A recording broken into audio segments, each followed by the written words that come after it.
Sorry, it's been a lousy week around here. But I've been meaning to do a video on this for a while and I keep forgetting. And I think it's more relevant now than ever. I will just say that I don't even know how many times I've been called a conspiracy theorist as an attack since I've been doing this professionally, but also one of the first things I started to question when I woke up was the official 9/11 narrative. I didn't know what I believed about it at the time. I was just asking questions. And I remember having especially friends and coworkers at the time say, "You're starting to sound a little bit like a conspiracy theorist," as if that somehow that phrase is supposed to automatically invalidate anything you have to say, any questions you have about something, any criticism, anything. It's supposed to just shut you down automatically. Ooh, I don't want to be called a conspiracy theorist. At this point, I've been called a conspiracy theorist so much that it pretty much is it was a badge of honor for a while to be called one. Now it's just kind of like a non-phrase. It's been used so many times. It doesn't even mean anything anymore. That's the sad part. I think it's worn out its ability to shut people down now because no one even cares anymore because it's been used so much. But this phrase, and people don't realize this, has been specifically weaponized by the CIA. And there's a memo about the weaponization of this phrase that dates back to 1967. So if you haven't seen this document, now you're going to learn exactly when this phrase, conspiracy theorist, became weaponized to shut down anyone who would question our dear, dear centralized government and its official narratives, pretty much on anything. The dispatch itself is marked April 1, 1967, April Fool's Day, how apropos, and it's from the CIA's Clandestine Services Unit, and it's labeled Psych for psychological operations. So in other words, disinformation, okay?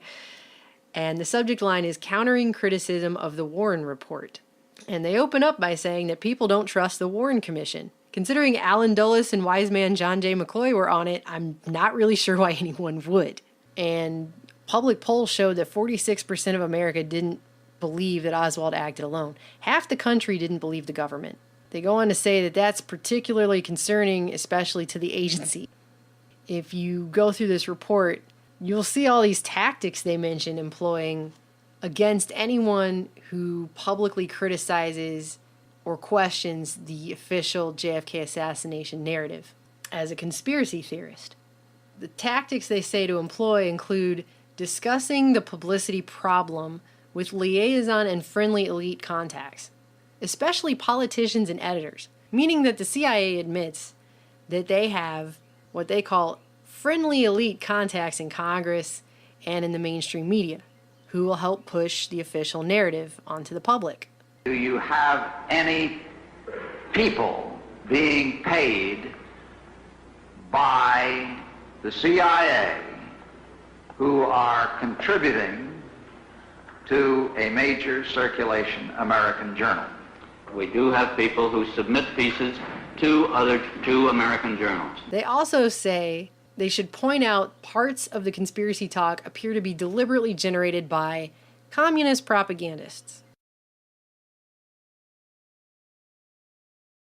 Employ propaganda assets to answer and refute attacks of critics using book reviews and feature articles that are particularly appropriate for that purpose.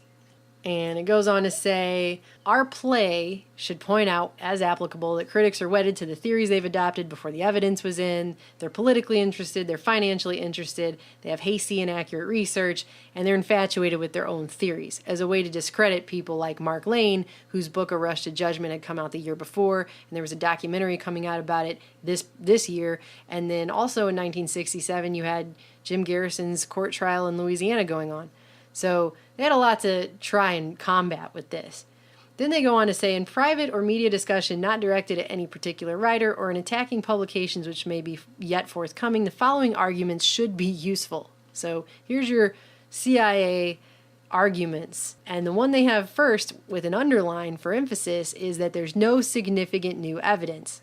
I'm going to show you why that's important in a minute. Goes on to say, conspiracy on the large scale often suggested would be impossible to conceal in the United States.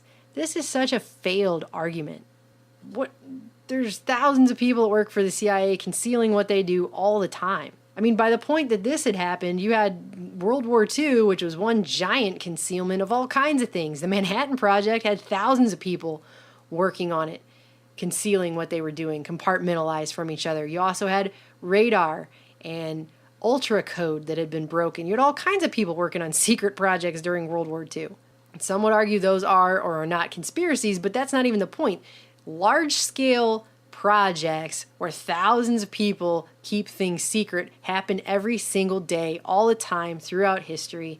This is not an argument. It also goes on to point out that critics scoff at the commission because it didn't always answer every question with a flat decision one way or the other, and that was done on purpose. It says, actually, the makeup of the commission and its staff was an excellent safeguard against overcommitment to any one theory or against illicit transformation of probabilities into certainties.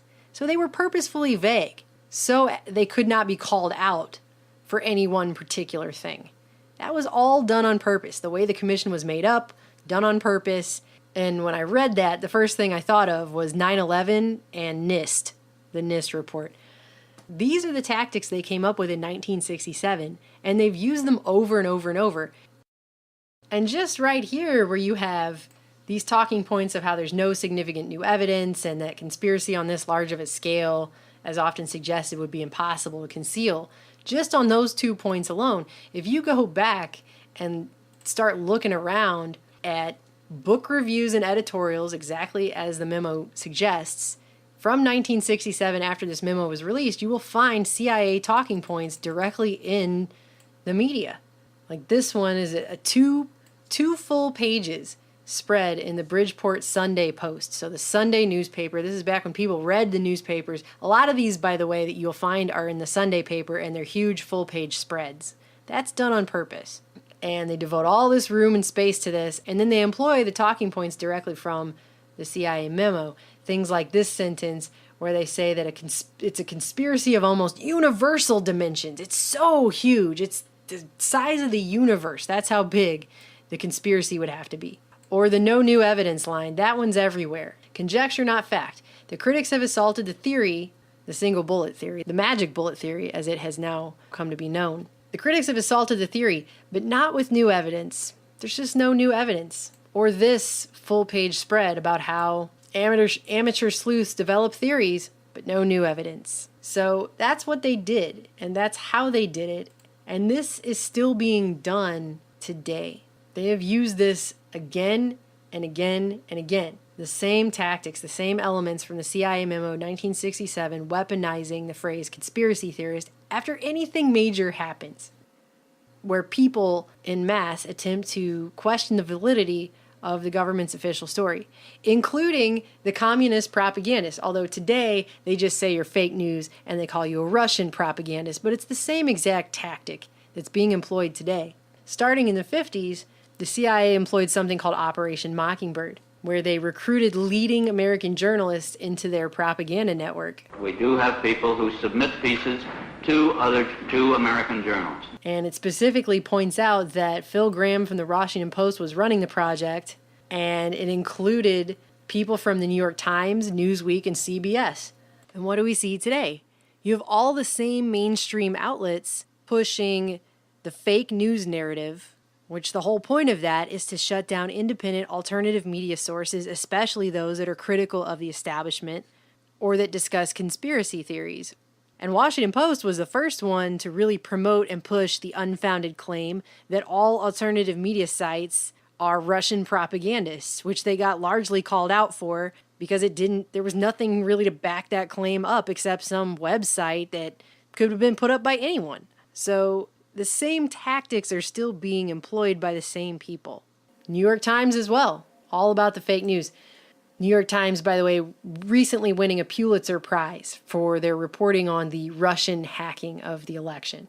All the same people are doing the same exact things today. Nothing has really changed. I mean, I had someone send me a message on YouTube the other day about something they saw in the mainstream media, and they couldn't remember which outlet it was. They were walking by a TV at work, or else I would find this clip and show it to you. They said it was crazy because there was a bunch of pundits sitting around talking about Trump's serious strike, and they actually instructed their audience If someone says it was a false flag, meaning the chemical weapons attack that Western intelligence agencies have now blamed on Assad to further their regime change mission in Syria, if someone says it was a false flag attack, you ask them, well, was the response a false flag too? That's the talking point now. As if somehow Trump's Syria strike can backwards verify the US government's official version of events in the chemical attack. That's just not how it works. That'd be like saying Bush's Iraq war, the one he himself said he had a hard time connecting to the war on terror in 9/11, somehow backwards validated the government's official story of what took place on 9/11. Simply doesn't work that way. But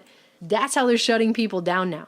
The mainstream media gets programmed by the intelligence agency, and then they turn around and they program those same talking points into their viewing audience. There's a reason they call it programming, television programming, and now internet programming, I guess. And you guys have to remember, where did the fake news narrative even begin? It began with Google and Facebook, two of the largest tech companies that exist, used by the most people. That's where it actually started, and then it was propagated by all of our mainstream media outlets. Who knows how many decades it'll be till that CIA memo gets released in a FOIA request, just like this memo was created in 1967 to weaponize the phrase conspiracy theorist against anyone who would question the government's official story. Now that you've seen this memo, when you see these talking points come up, because they still use them every single day, take a guess on who spoon-fed those talking heads those talking points.